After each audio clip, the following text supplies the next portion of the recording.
Kristian Raitio Suomen ekonomeilta.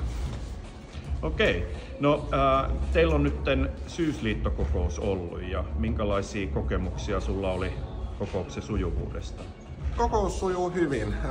Paljon vaihtelevan kaltaista porukkaa niin salissa kuin etänä ja kaikki meni tosi mukavasti ja näppärästi.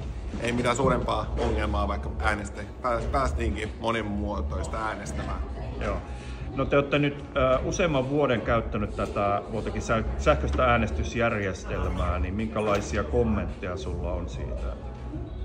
Mun mielestä yksinkertainen ja kun käyttäjät oppinut käyttämään, niin tosi hyvä ja tavallaan vaikka vain 2 kertaa vuodessa meillä käytetään, niin jotenkin ei mitään suurempia ongelmia koskaan tullut ja sitten taas toisaalta aina saanut apua, jos on ollut jotain semmoista ongelmaa.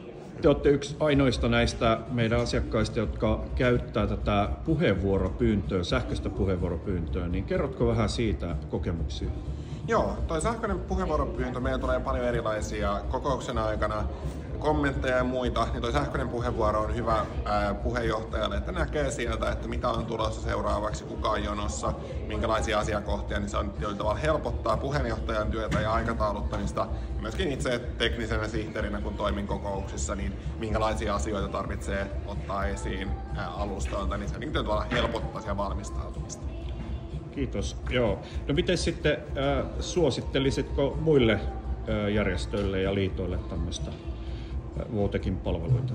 Suosittelen kyllä Votekin järjestelmää muillekin liitoille, että jos on jotain, halutaan sähköistä äänestämistä tai muuta, niin toimiva, yksinkertainen, eri laitteella toimiva järjestelmä, ei mitään valittamista, kannattaa ehdottomasti koittaa. Kiitos sulle paljon. Kiitos.